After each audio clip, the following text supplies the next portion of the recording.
Okay, welcome back everyone. This is day 2, second part of the morning, and for this part we've got Lisa Elleray Galloway, my sister. Lisa came across this. I think many people have actually heard the story about when Lisa came across this. I came across it, and Lisa just mental. Eventually I managed to groom her and groom her and groom her and groom her and groom her and groom her and groom her and groom her and groom her and groom her and groom her and groom her and groom her. And I likened it to foie gras. Like, you know, you get the goose by its throat and you speed it. You don't do that with the principals. Geese don't like being foie gras. Yeah. But eventually I learned something from that. Eventually started to listen. I can't hear you, it's really bad.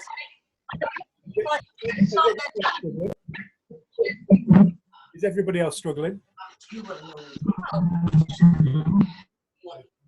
I think it's just because there's some background noise. We can't. Is that better now? We can't be on. We need to be muted when.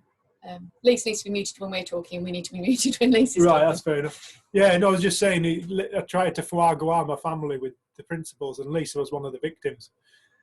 And took a while, but eventually she.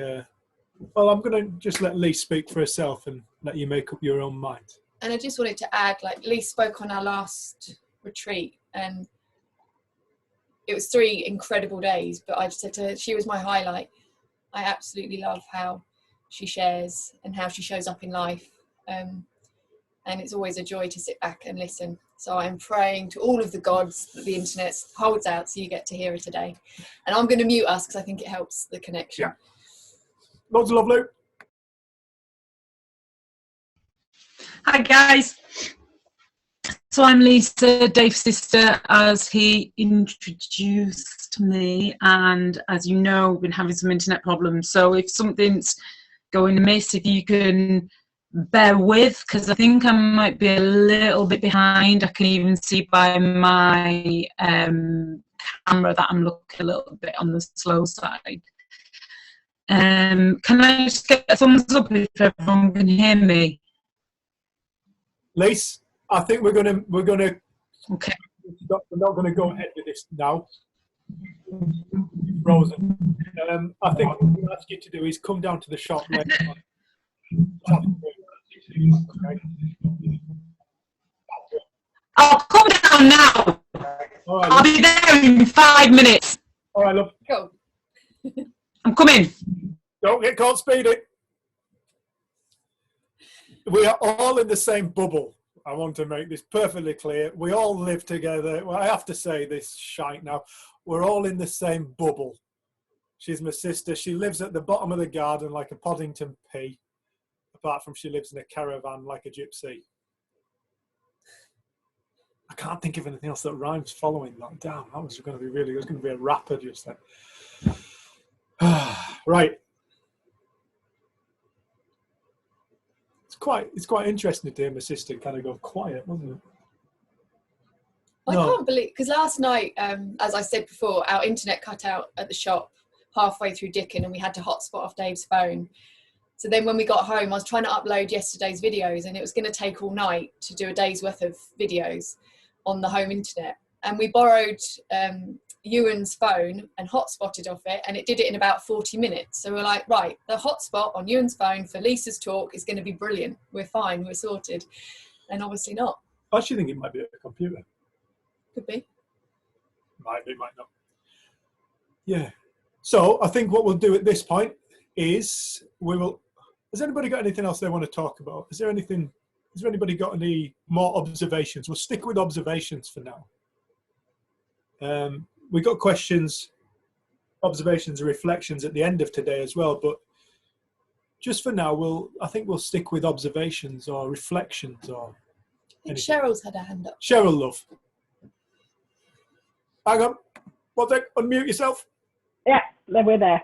Hello. I just wanted to pick up, was it Mary who was talking about the breast cancer? And I just wanted to pick up on that because, Emma. sorry? Breast cancer was Emma. Was Emma.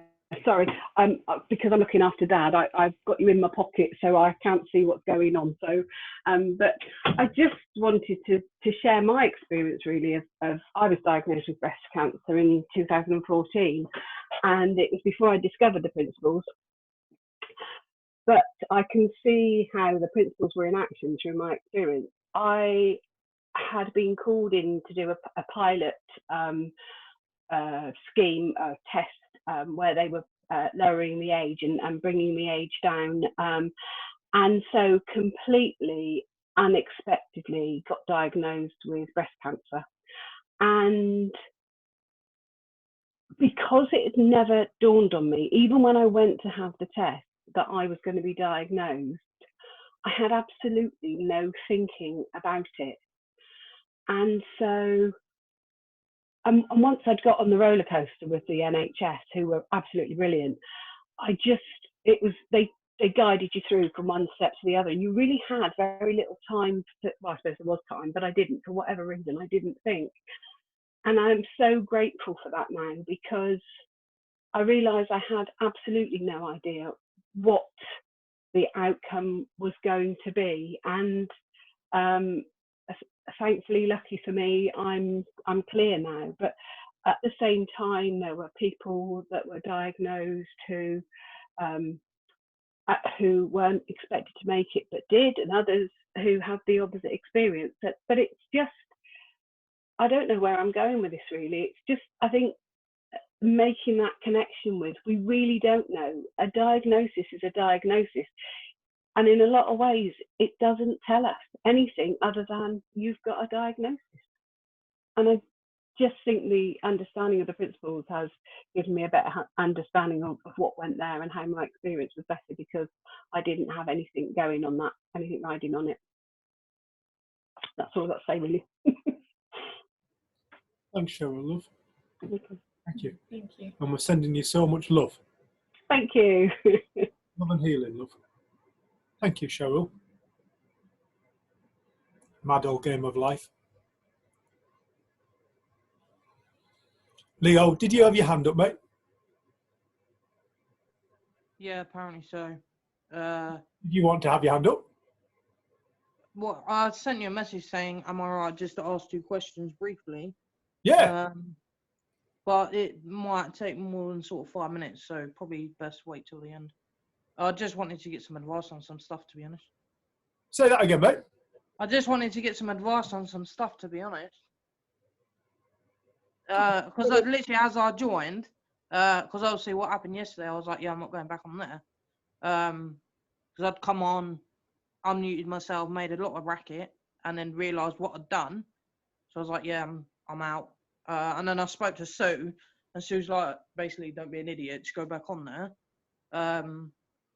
Basically, obviously, and when I came in, like, you were talking about death and stuff, and obviously I lost my nan in August. And then, well, almost a 2-year relationship ended last night, so just sort of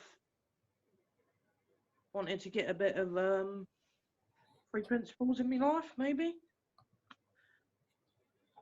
Come to the right. I seem to like join it and then I drop out for a few months to a year and then back in.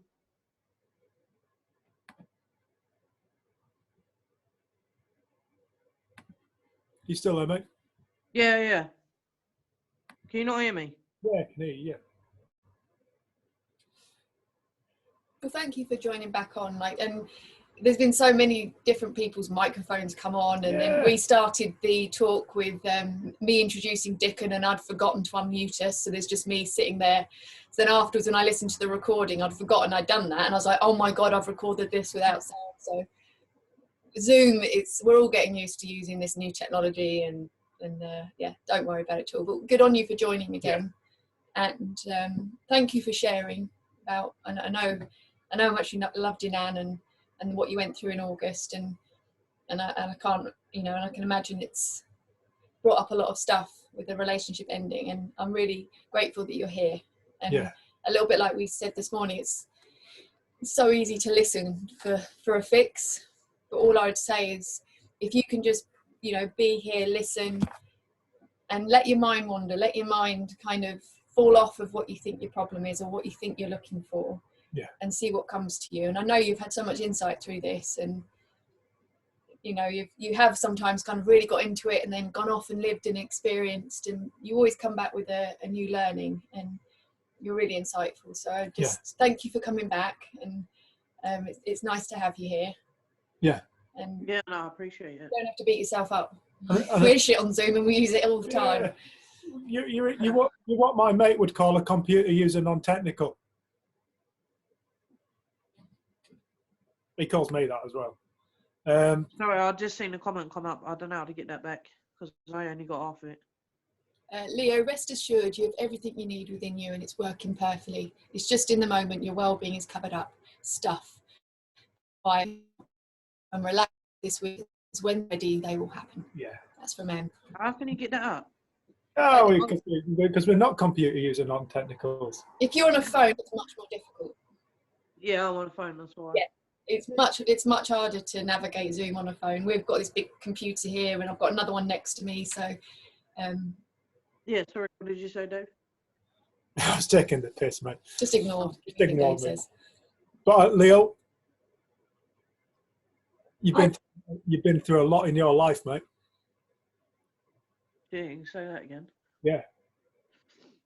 And every single time you've come through it, you've rung me up panicking. How am I going to deal with it? Don't know, but you will. And you do, and you have. Every single time you've dealt with whatever life has brought you, you've dealt with it. You did it. You did it on your own. You made it. You're still here. We can learn from this, mate. You can learn from it. Learn from it. That's the beautiful gift of memory. You can look back at your life and you can see how effortlessly it felt effortful, but it passed effortlessly. One of the tricks to life I really find now is stop trying to live it. Stop trying to control it. Stop trying to fix it. Preempt it. Preempt it. You've always just lived your life through things. And this is what everybody on this, there is nobody on this screen that I'm seeing, or these screens that I see in front of me now, there is not one person who hasn't gone through some utter turmoil in their lives where they never thought they'd make it through. All of us do. This is the nature of life. Life is not supposed to, it's full of its challenges. This is what makes life life. This is what makes us realize how strong we truly are. To realize that we are unbreakable spirit. Yeah, I don't really feel like that, to be honest. Challenge can be a true gift. It's what strengthens our resolve. It's what opens our heart.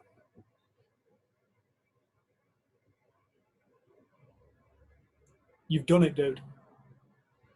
I haven't. Been there, you've done that. You've faced some serious frigging challenge. And you did it. You did it. You did it. You can learn from this, mate. This is no different. Reality is all the same thing. The world shows up in an infinite amount of ways. You cannot control the world. It's a dynamic rock. Covered in life. It's covered in life. And every single life does a different thing. Can't control the world. You can only look after your own world.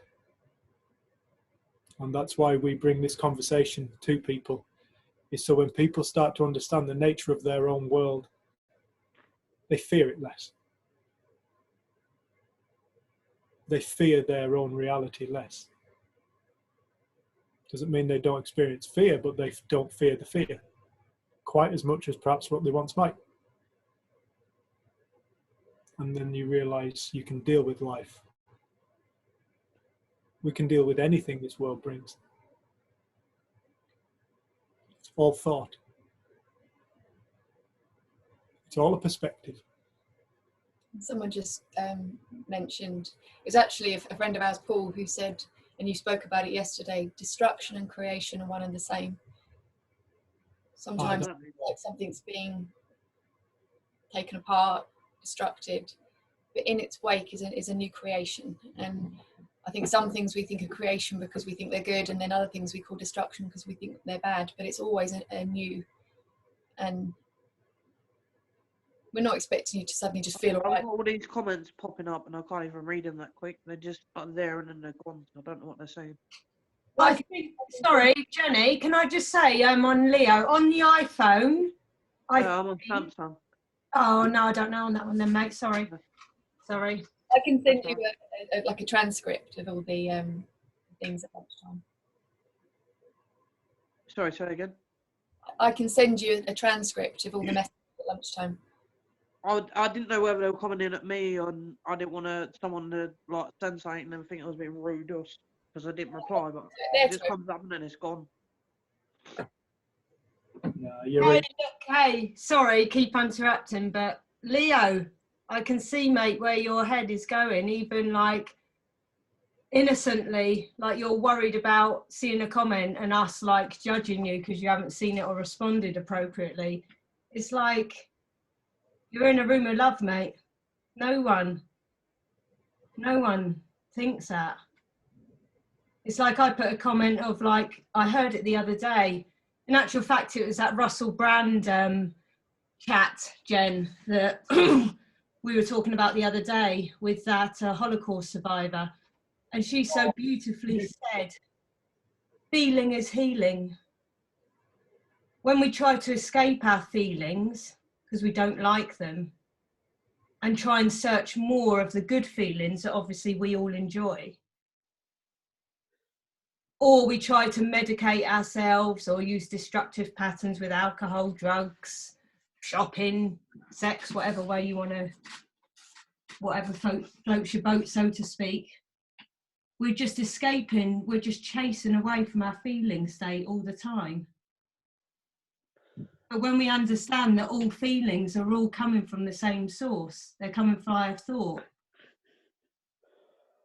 Every feeling state, I explain it to my 8-year-old, they're all just jelly beans.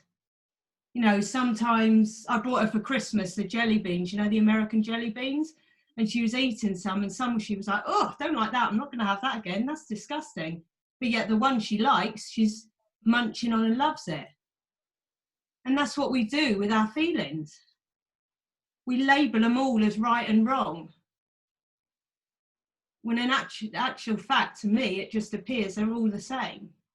I mean, a minute ago, I was just really, it come across me really powerfully, the emotion of losing my mum. And there's me saying to everyone, you know, I'm really okay, because I am okay. And with the news of my sister, I am okay,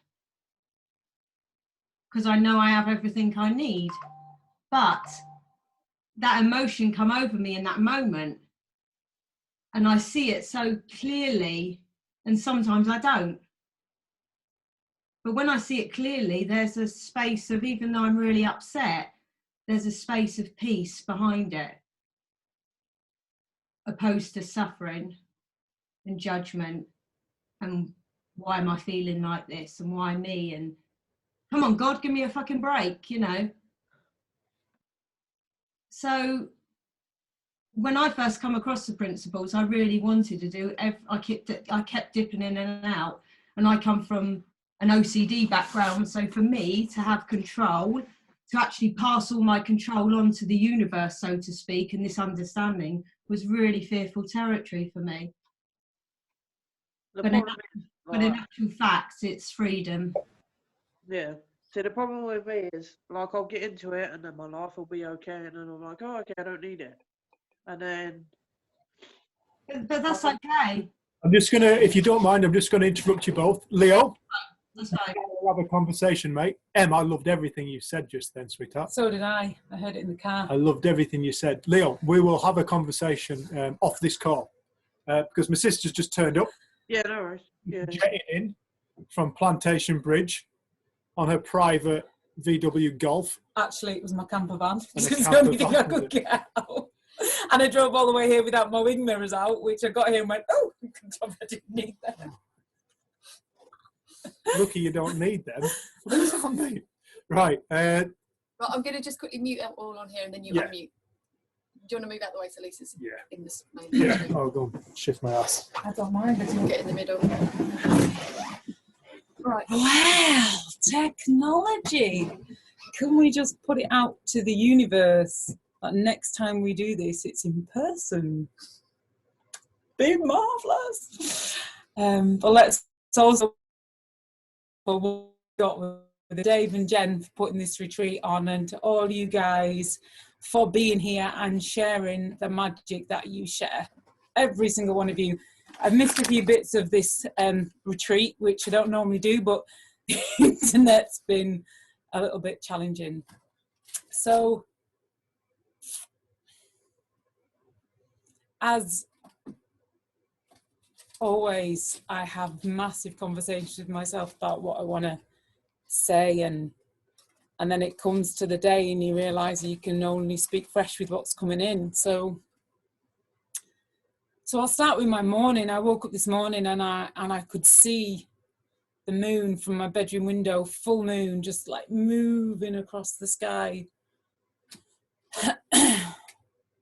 And then as the moon was setting, I started to see the sun come up. So I've got a great big, like -20-degree rab sleeping bag. So I shuffled down to my decking and pulled it up and sat with a coffee, and I watched the sun come up, and I listened to the birds, and I watched the blackbirds jump around in pairs, and the wood pigeons, and all the goldfinches were going nuts in the trees, and life was just living. Everything was alive with aliveness. And I looked at my compost heap, and my hyacinth, which always seems to end up on the compost heap, is pushing through all the fire ash, and it's bursting into life from nowhere.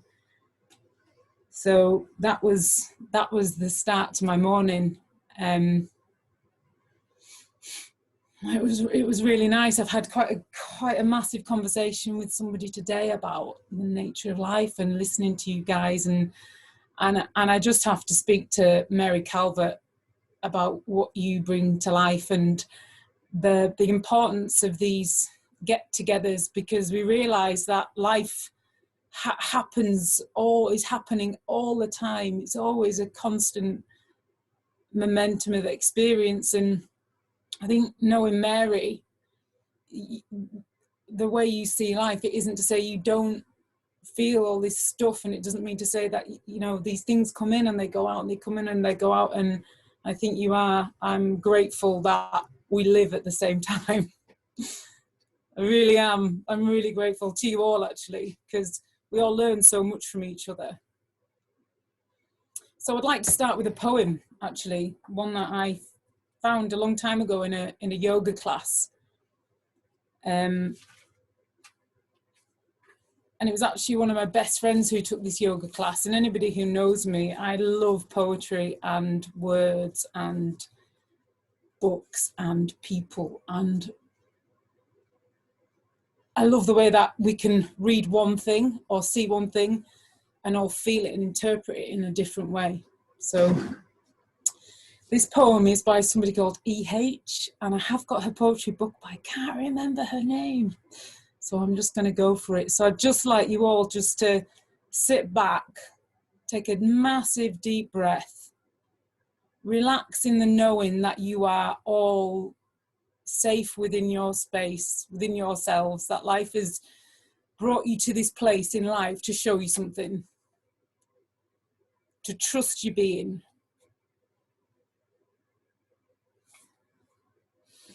We're waiting for tomorrow, but tomorrow never comes. Our last breath is right upon our heels, yet we still refuse to run. 86,400 seconds, and we're in another day, all slipping through our fingers as we look the other way. Days, weeks, months, years are made up of right nows, a string of fleeting moments that we can't ever pin down. We gaze into the future as though it's where we're meant to be, always planning for that day when we can say we're happy. We spend so long looking forward that we might as well be blind, since we don't see until the very end all the things we've left behind. Now I know it's just a theory, but I think I've worked out how the only way to happiness is to love what we have now.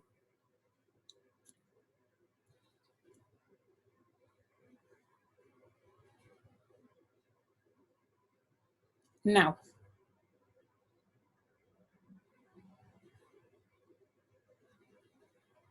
not in the ideas of where we might be.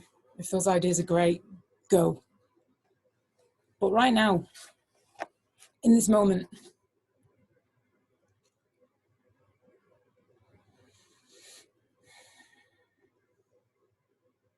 when I came across the principles, I was 30, yeah, I'm 38 now, so I think I was 32.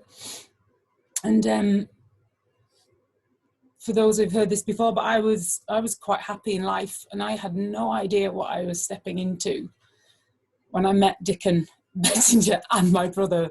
And I think, like he explained to you, that creature is a preacher, or he was a preacher, and he saw something so magical in life that he was so desperate to share it.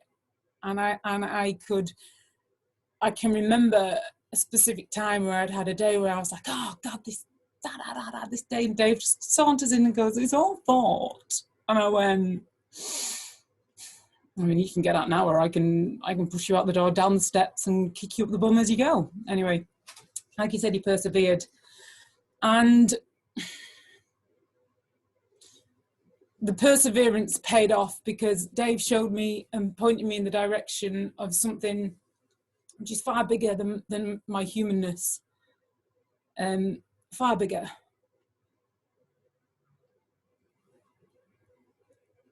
I couldn't really explain what I saw in life, but I saw life, and I saw the creation of everything, as in,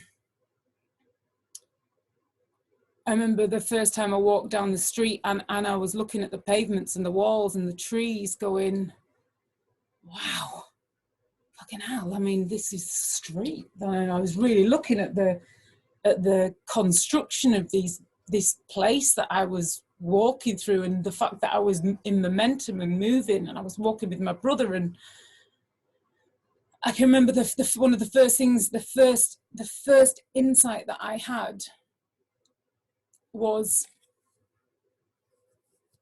if everything I experience comes from the energy that we call thought, then it's the same for everybody else.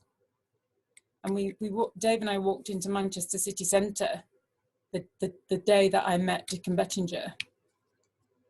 And I can remember, it was almost like I could see inside people. So I could see this couple who were walking along, and they'd obviously fallen out. She was tromping in front of him, and he was like, oh shit, walking behind her. And I could see what was going on.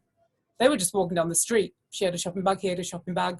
They were just walking down the street, but in their minds, they were having a little battle. And then I could see like a group of guys who were probably like the local alcoholics that sit on the street, and they were in their little group, and they were just doing their thing, and I could just sort of see all these different separate realities. And I can just remember just being like cloaked in this cloak of love for everybody and everything. And that cloak of love just showed me the beyond myself, I suppose. It showed me beyond my own mind to the fact that there is something that gives me information. It gives me my mind. It gives me the love in my heart, and it gives me the questions, and it gives me the answers. and it gives me all the other elements to life that we never know, because there's so much to life. And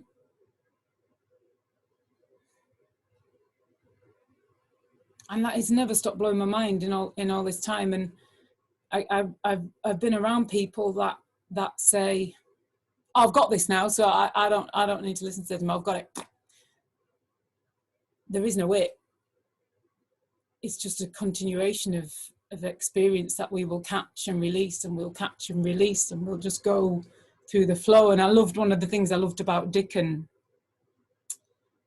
when he spoke about the river of experience, and I can see why throughout all the ages of mystics, and I mean, words don't touch it really, do they?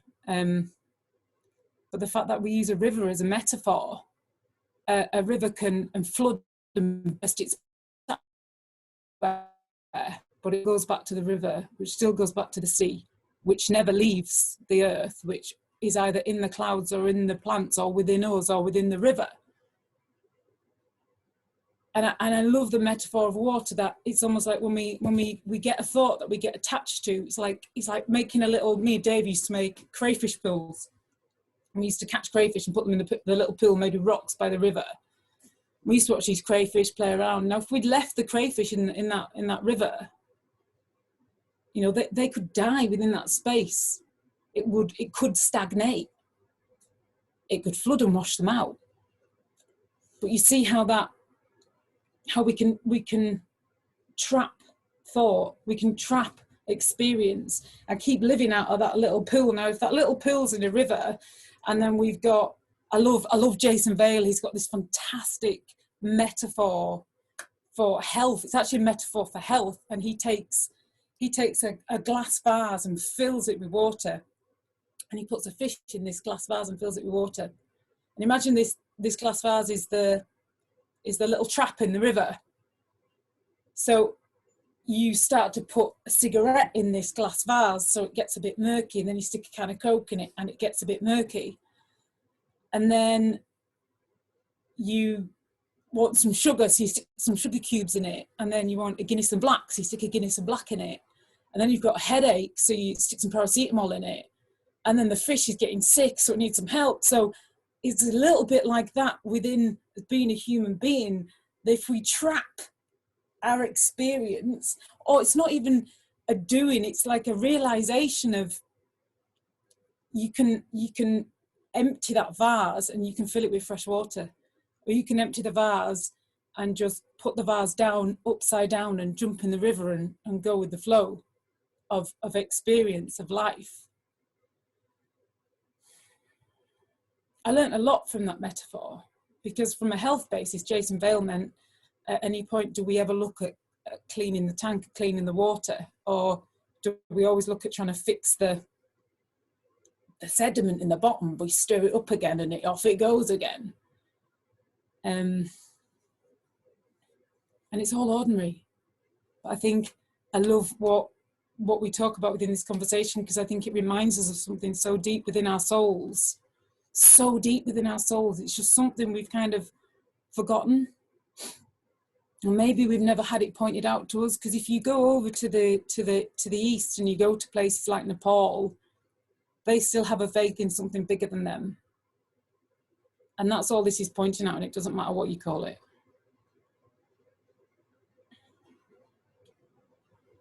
For example, I had a DAB digital radio that I was going to throw out. And I sat in my kitchen and I thought, you know what, I'm going to try and fix this radio, because my mum and dad bought me this radio and I really like it. And although it's a bit old school, it was brilliant at the time. So I'm going to try and fix it. I don't want to chuck it out. And when I opened the back, I had no idea what I was looking for. And there's like a circuit board on the back of this radio. And I looked at this circuit board and went, oh, dry joint. There's a dry joint there. And I thought, well, how do I even know this is a dry joint? Okay, so I went and saw my dad and I was like, Dad, have you got like solder or something? And he was like, but yeah, in that drawer, love. So I've got this solder out. Looked at this this circuit board, and I got my solder, and I, you know, stuck it on, and it rolled everywhere. And I was like trying to catch it, going, I've got no clue what I'm doing here, but managed to get it, like hold it till it, I was like, and it dried. And then I plugged my radio in, and it worked. And I thought, sometimes from that came, sometimes we just lose the connection. We get a dry joint, and when we notice that dry joint, we can stick a little bit of solder on it, and we reconnect, and we jump in the river again, and off we go. I learned a lot from that radio, because I thought, if we don't know how we work, or if we don't know how something works and it breaks, then having the knowledge that we can always put it back together again, always, nothing's ever broken, just gets a dry joint. And I think that these groups kind of, actually laughing at myself a little bit, lubricate our souls.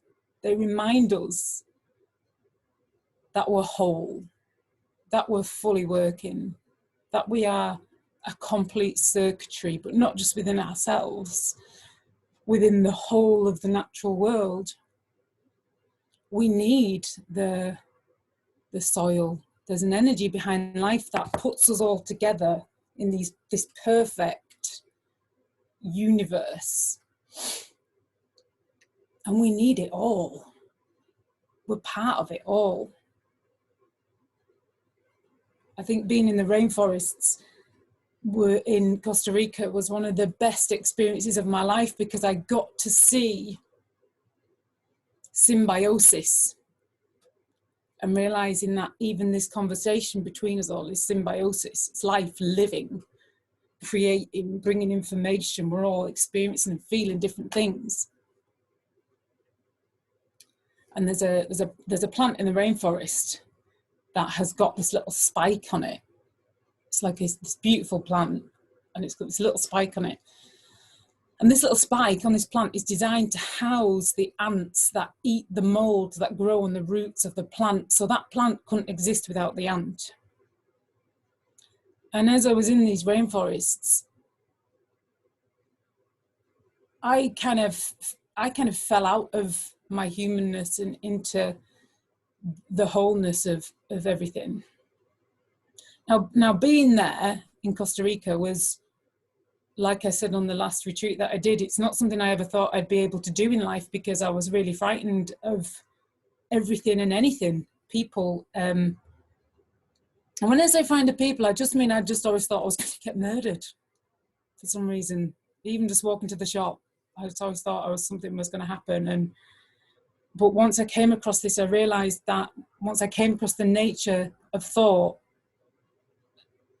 that this energy comes through me, and I can either trap it and stagnate it. Not I can either, but something woke me up to the trap and the release. I mean, I couldn't believe it when I booked my first trip to Costa Rica on my own.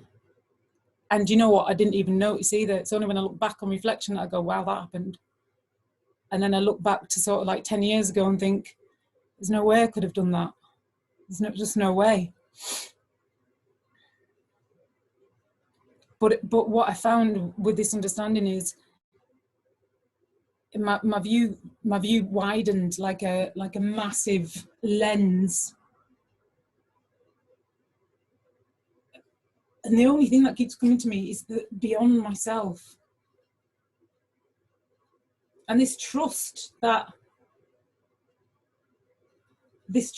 in my own life to take me in the right direction. And when I end up places, I always think, oh, what's this going to bring? Who am I going to meet? So my car breaks down.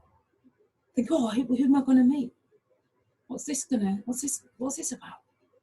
It excites me when the things that you plan go a bit cock, because I love that I have that trust and that faith within myself to know that it's all right. But that trust and faith goes beyond me. It goes to other people as well. I think, like I said on the last retreat, that realizing what lives me lives other people. And there's people that I've been really concerned for in life and wanting their life to be different for them. But what keeps coming back to me is we're made of the same stuff. And that we all experience life at different times. So I could be like, there's Dave, Jen and I in this room right now. Rusty. And Rusty. Where is Rusty? He hasn't even spoken to me yet. Oh, baby. And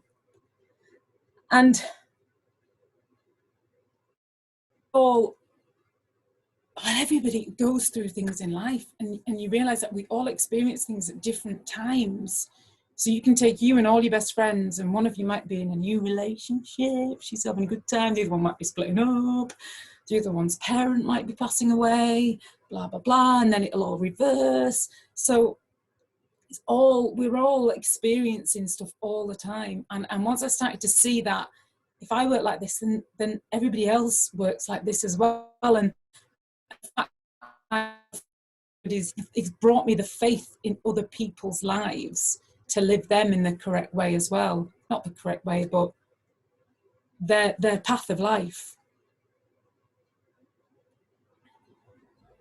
When I first came across this, I'd just had this is my shop and my mum and dad's shop that we're in at the moment, and across the road used to be I won't say massage parlour, but it wasn't. My friend Jen, who used to have a massage room there, and I had a massage with her for an hour and a half. I'm a bit of a massage junkie. I'm like, just touch me. I'm like, I can't. And my car was in my car park here. So in my car park, I was in my works van, which says Indigo all over it, and my works yard, which has my business sign. And I jumped in my van, and I was just like on cloud bliss land, like meh, all aromatherapy oils and beautiful smells. And I'm reversing out of my car park. So our car park is like a big car park in the town. We've got a little private section. And I was reversing out, and it was nighttime, it was dark, and I was like, oh, I can't wait just to go home and just like soak this in. And as I pulled out, I like went bump. It's like, oh, whoops. That's all I thought. I'd bumped into a car behind me. It's like the littlest bump. And in my little bump, whoops, I went to gently pull forward with the butterflies and moths that were fluttering around my head, and this like chill that was just unbelievable. And this lady appeared at my window going, what the fucking hell do you think you're doing? You've crashed into my car. Get out of this car. Can you not fucking drive? And everything kind of went slow motion. And I was like, oh God. Oh, this poor woman. Oh God. And I remember kind of sliding out of the car and standing there, and she was like, go, fucking cannot fucking drive, can't fucking see where you're going. 150 miles per hour. I was like hanging on going. And then I just fell into this, like almost, the perspective was like, I was like, oh my God, this poor woman, she's so distressed now. What have I done? So I went and looked at the car. There was a little reflector. It was about that big, and it had a hairline crack in it. I mean, it was absolutely nothing. It was nothing. But this poor woman was so distressed. Her husband was just stood there, like, I think at the level of upset she was in. Now this car was like some super spanky Range Rover Evoque, something or other, and she loved this car, and I just bumped it. She was standing there, and she was in my face pointing at me saying, you know, can you not fucking drive? I mean, she was really going for it. And I was just filled with love, and it was just enveloping me, and I was like, I could feel it enveloping her, and her husband was kind of looking at me, and I was kind of looking at this woman, and I just went, so sorry. I'm so sorry. I said, this is no problem. We can sort this out. And the torrent's still coming. And I was like, look, this is my business van. This is my business. Here's my business card. We can sort this out. This is, I'm really sorry you feel like this. Well, it didn't stop. I mean, it continued. It was like the full-on attack, but I could see that wasn't about me. That was within this woman. And it was only when I drove away in my van, I mean, the bliss bubble was a little bit different, but it was more turned into amazement at the fact that I was in love with this woman, and I was so sorry she felt so distressed. But I was more amazed at myself, because if somebody, I'm not a very argumentative person by any means, but if somebody'd been in my space like that much once over, I might have hit the button of, do you know what? You know, piss off. I didn't. And I didn't do anything to do that.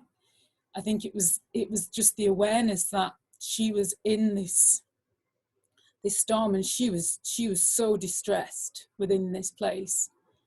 But I could see it, and it wasn't personal, and I didn't have to take it on board. It wasn't even that I didn't have to take it on board. I couldn't. It was impossible. Anyway, 280 quid later, and it was all fixed. But when I talk about the innocence in other people, it was even that.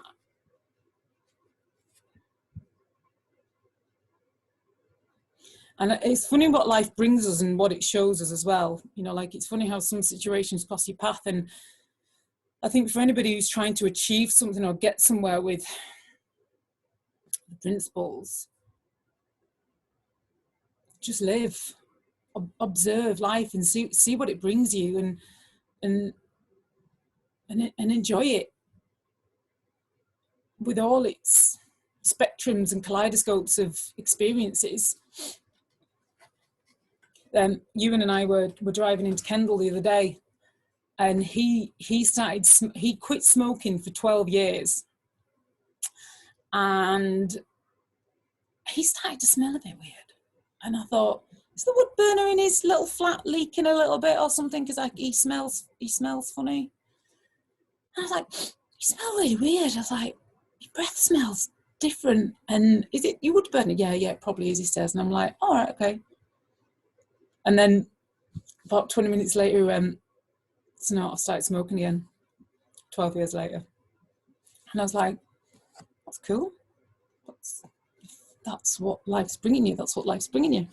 Anyway, he was smoking Amber Leaf. Everywhere I went, I saw Amber Leaf packets. I saw them in people's pockets. I saw adverts for them.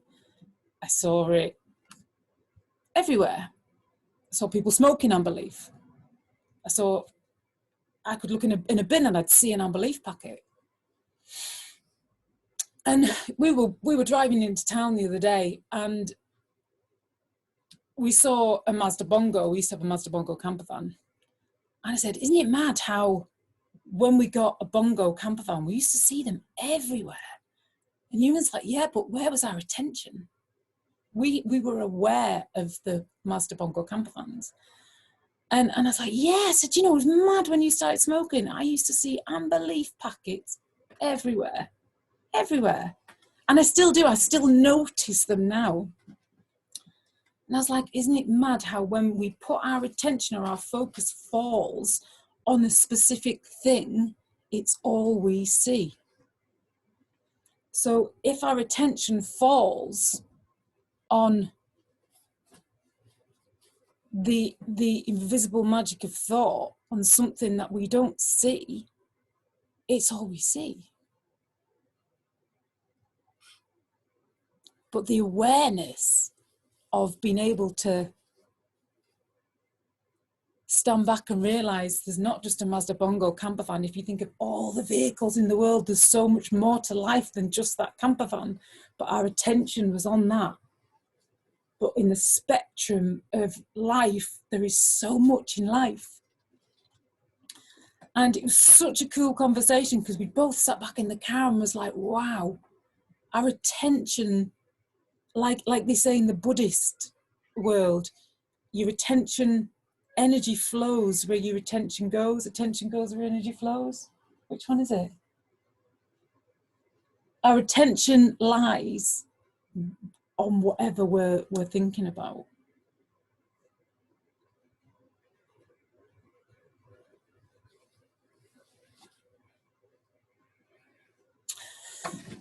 want to tell a story about when I went for a bike ride up. I bought a new mountain bike in lockdown, a really nice one, which I have not ridden very much. Kind of lost its sparkle and sitting downstairs in my shop. But when we had that amazing summer through lockdown, I got on my bike and I rode up to, so where we live in a little place called Staveley, I rode up the valley to a place called Kentmere Valley, and in the body of the valley is this beautiful reservoir. It's crystal clear, this reservoir, and there's an amphitheatre of mountains right round it. And I cycled all the way up the track one morning about 6:30, 7 o'clock in the morning, and I took a coffee and I took some food and I thought, I'm going to go for a swim this morning. So I got up there and I swam in the lake. There's nobody around at all. And when I came out and sat on the beach, I was just looking up at the mountains, and it was just silent, but for the little river just bubbling down the brook. And I poured my coffee and I was sat with my cup. The little bubble lands on my rim of my cup, starts walking around the rim of my cup, you know, and it's really agitated, and I'm looking at it going, hey little guy, what's going on here? And he's in my face, and I'm trying to drink my brew, and I'm quite fascinated by his behaviour, because I'm like, what are you doing? He's landing on me, he's walking up me, and then he keeps flying off a little bit here, coming back again. And then I noticed what he was pointing at. His little mate was stuck in the reservoir and was going round and round in circles. And I looked at this little bee and I was like, are you trying to tell me? Oh my God. So I walked over to this little bumblebee, which was whizzing around in the water, absolutely saturated. And I picked it up and I put it in my hand and I blew it. And meanwhile, this other little bee's buzzing around me and, you know, letting me know, it's like, oh, you've got my friend. And I blew it. And it sat in my hand for about 10 minutes, and it was buzzing its wings out because it was drenched. And its little mate was here all the time. And then it took off, and they both hung around for a little bit. And I thought, that little bee knew that I could save its friend's life. There's no doubt. That little bee, in that moment, knew that I had the power. It had the awareness to show me this little bee in this water. And that's one of the things that I've found in life, is that the more I get out of myself and my own personal cocoon, the more magic like that seems to happen in life. Because you start to see nature, that we are part of it, we're not separate from it, we're exactly it. And creatures and things start to trust you because they know you're safe.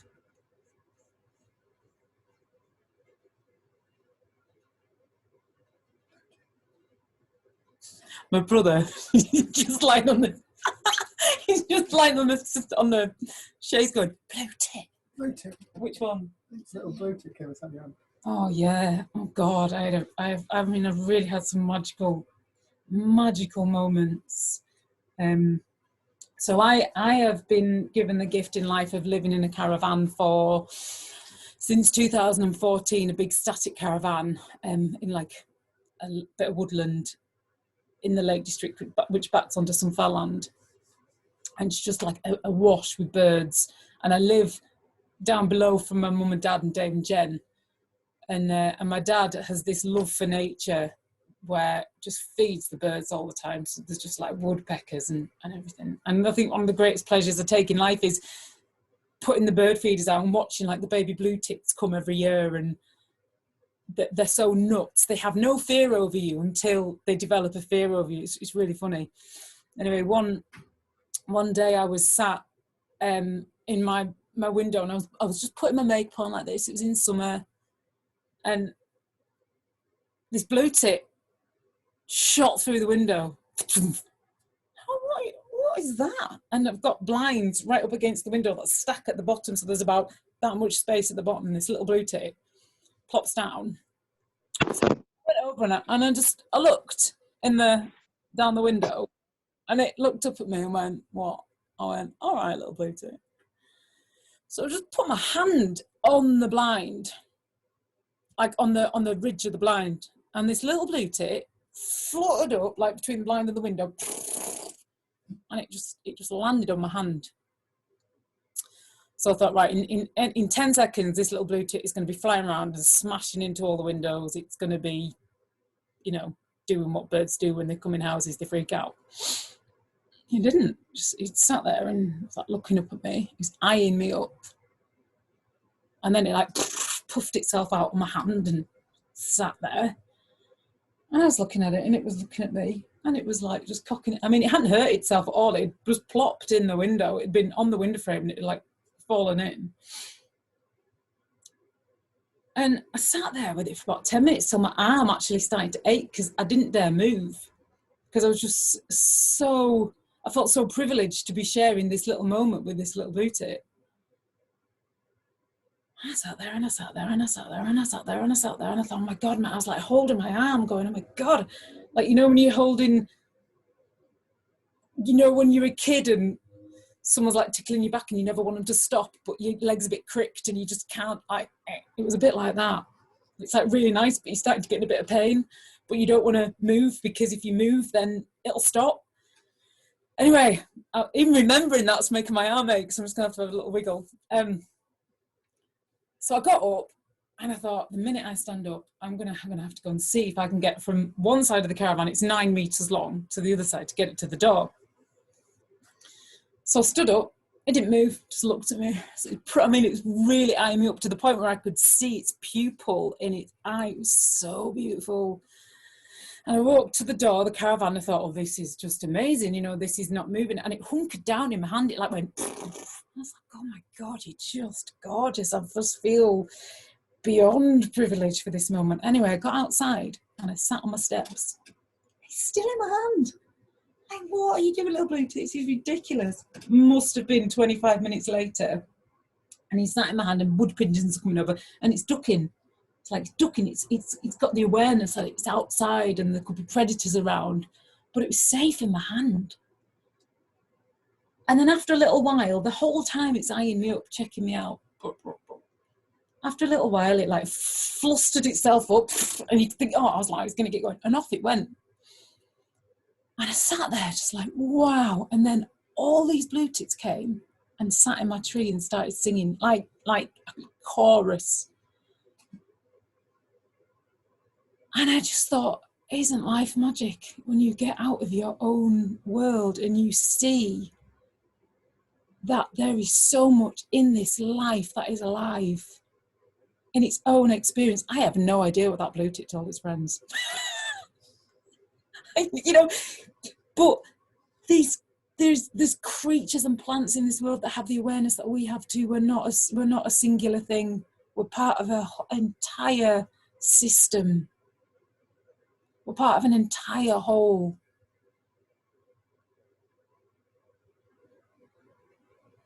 I have so many stories about creatures and birds and that have just like happened.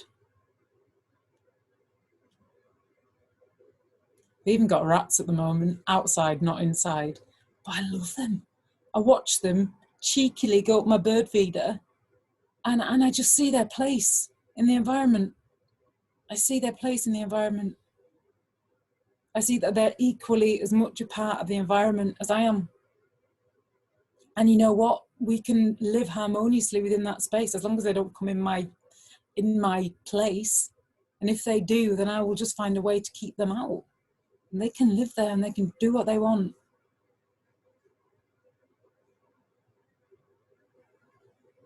I think this understanding gave me the gift to respect absolutely everything that is alive, whether it's a human, whether it's a plant, whether it's a mouse, or whether it's a snake. It's all just the same thing, all those, everything in existence, every creature, every plant, can all be broken down into the same formula, the same minerals, the same cells. Plant cells and animal cells, they're slightly different, but fundamentally they're just the same thing. There is an energy that then molds the cells into different creations that then fold away and become the food for other creations. Dave quite often quotes the lost chapters of Thomas, and I listened to that, and I remember listening to it, and it said, when you eat something that is dead, it never truly dies, because it comes alive as being part of you. And that showed me, I listened to that, and then I caught a fish in Costa Rica because I was eating fish and I didn't ever want to take life, ever. So I've been vegetarian for quite a long time.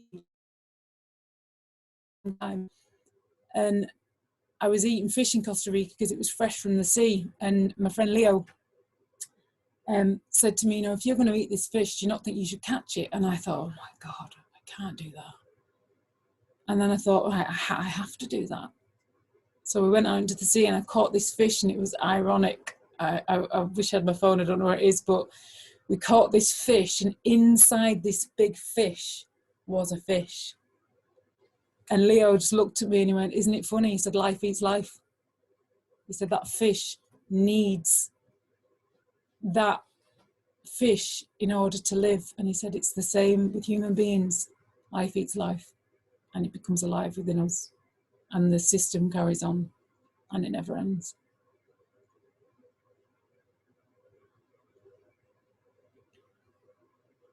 Oh, I don't really know what I've talked about today. You like to take some questions? Yeah. Cool. If anyone has any questions for Lisa, I was going to go until a little bit later because we started later. But if people have questions, unmute yourself or put your hand up. I do just have. I've just Okay. got one more thing just one little story I want to tell you about, which I'm really glad it's just popped into my head because I was talking about it last night. So I went to Alaska in 2011 with Ewan, and we stayed on a place called Orca Island. Now this island was a stone in the sea, and it was 9 miles from any civilization at all. We were laughing about this last night, saying, God, I wish I knew then what I knew now. Because I went to Alaska and was terrified of bears and everything that can kill you there, because we were camping. I mean, we went for the adventure. It was fantastic. Just the best. But we were on this little place called Orca Island, and we were the only people in a yurt. And we spent 3 days in a sea storm. So we were 9 miles from any civilization. We got dropped off on this boat. We're on a rock in a sea storm in Alaska, to the point where on the last day we had so little food left. We were like scrapping stuff together, and we actually made the most amazing meal out of not a lot of stuff. But from where we were, you could see in the background humpback whales bubble feeding next to this island that was called Mosquito Island. And Ewan had he's got like a hip impingement from a hockey accident years ago. And we jumped in these sea kayaks and thought, wouldn't it be cool if we could see these humpback whales bubble feeding? So from where we were, we could paddle to the mainland. I felt quite safe on the island actually, because it was like there was a big bit of sea in between us and the main vein of the land where there were a lot of bears, to be honest. Because there was you'd see the fish that had been, you've seen Tom and Jerry where you get a fish head and a fish tail and all the middle of the flesh has been eaten. They were everywhere. So you knew they were there. And we set off paddling, and we paddled round the coastline. So it went into a bay, and we were getting to Mosquito Island, and Ewan just said, Lise, I am in so much pain. I cannot do this. I just want to get out of this kayak. And I'm like, well, you know what? We can't. There is nowhere to get out of this kayak. We're going to have to turn around. We're going to have to go back. I said, but we're going to have to go back around the coastline. And Ewan's like, no, I can't do it. I have to get out of this kayak right now. So we're going to have to cut across the bay. So as the bay went round like this, we cut across the main bit of the sea. So as we're cutting across the main bit of the sea, this massive sea swell starts. I mean, it was huge, where I would lose Ewan in the swell. So he would go up here, I would go down here, he would go up here, I would go down here. I was like, whoa, it's amazing. I was absolutely loving it. And I was paddling along going, Ewan. And he was like up there, and then he was down there. I was like, Ewan, isn't this brilliant? And he says, Lisa, I've absolutely shit myself. I was like, why? What if a load of killer whales come and tip us out of our kayaks? And then no one will ever find us and we're going to die here. And I went, oh, fuck, I'm going to fucking die. So I'm going, you're a paddle, he's going paddling. And I'm like, look at sea swell. 2 minutes ago, I was like, this sea swell is brilliant. Look at us. We're going. It's like riding this amazing horse. Well, he'd infected me with the orca, it's going to kill us thing. So my mind suddenly flicked to, this is brilliant. Oh my God, I'm going to get killed. And we paddled, we made it back, right? We crawled out of these sea kayaks, we fell onto this decking, and we were like, oh my God, we nearly died. We did nearly die. Oh my God, we're so lucky to be alive. I look at that now, and it's like, how many times have I done that in life? Not just with killer whales, with everything. We both picked up this story, and we were like, we were being chased by the killer whales. They were coming, they were in a pod, they were also plotting against us, so we could get tip us both out, eat us, and then there was going to be nothing left of us, and our families would never know where we were. We both lived there a lot. And you know what's funny now? He could say, shit, I'm going to get killed by killer whales, and I can paddle past and go, good luck with that. You know? And what these things show me, a million examples of this, camping in Yosemite, lying in my tent, shaking with the bear fear, knowing there's nothing there. Oh, it's amazing. I love observing my physiology and my physical reaction to my thoughts now. And I love it when I can see it and go, wow, I'm physically really reacting. I'm frightened right now, but I'm really not, because I know nothing's happening, but I'm still within it and I'm still okay. That was a story, it just popped in. Does anyone have any questions or comments for Lise? Kimberly, I think, is trying to unmute herself. I will try and unmute you. Oh, hello. Oh, that's just brilliant, that is. I just love the way you shared that. It's just, we can just terrify ourselves, can't we? Do you know what I mean? It just like, oh, actually, I think it's okay. But it's just beautiful. What the reality was, there was sea lions having a great time. There was fulmars. It was silent. That's the reality, but our minds were electric in this story. We were sharing a creation, and we had this little ember of a fire, and I went, Ewan, have some napalm. And I lit his fire, and I lit my own fire, and we were just blazing. And it's the beauty of life, isn't it? Yeah. Catching yourself in it. Brilliant. Oh, brilliant. Thank you, Lisa. Thanks, Kim. Good to see you.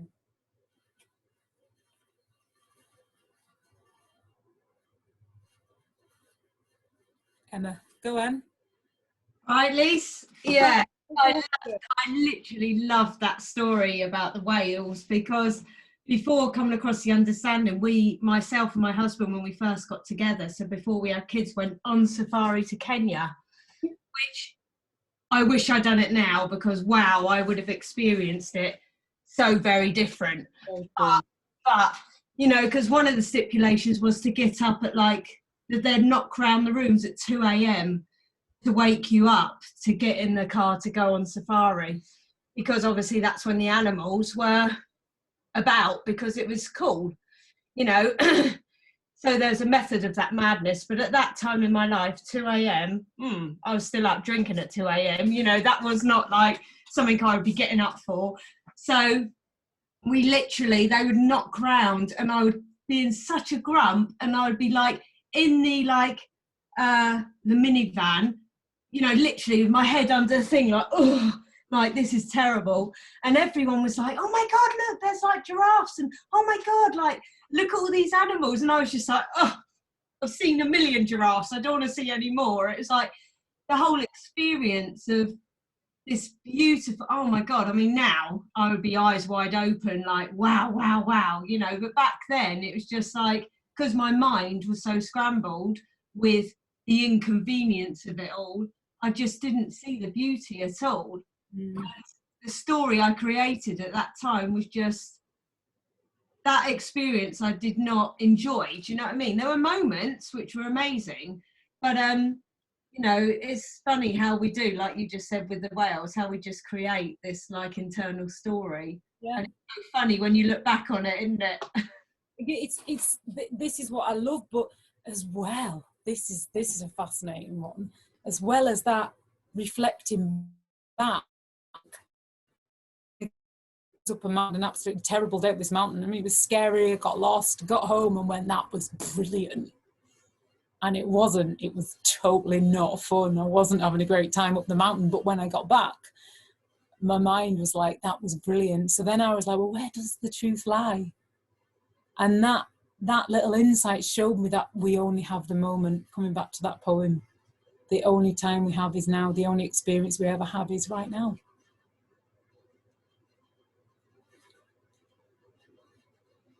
And if there's one thing I want to say, love yourselves as you are. Trust your soul, trust your spirit, trust your lives are taking you in each and every moment where just where you are. Trust each other, love each other.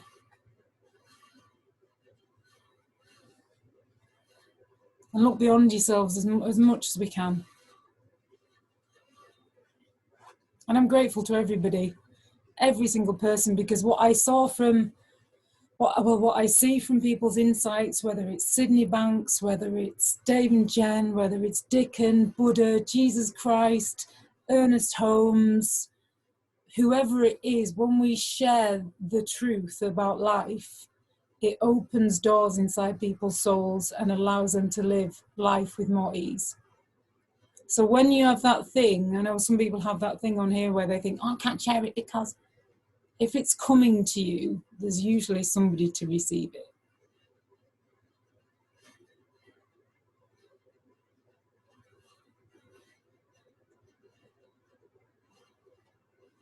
So thank you very much for today, guys. Anybody else got any questions?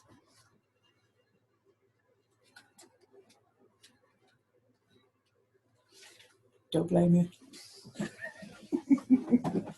There's a couple of pages. Have you checked through the other pages? Hey?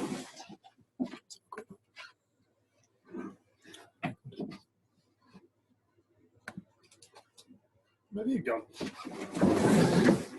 Back. Thanks, Nick.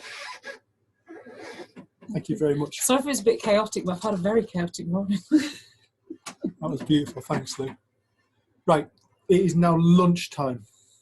We're coming back at 2 o'clock UK time, so an hour and a half.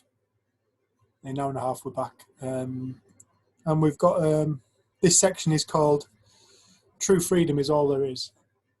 The next section, and we really want to get people, help people find that sense of freedom that is Lisa lives,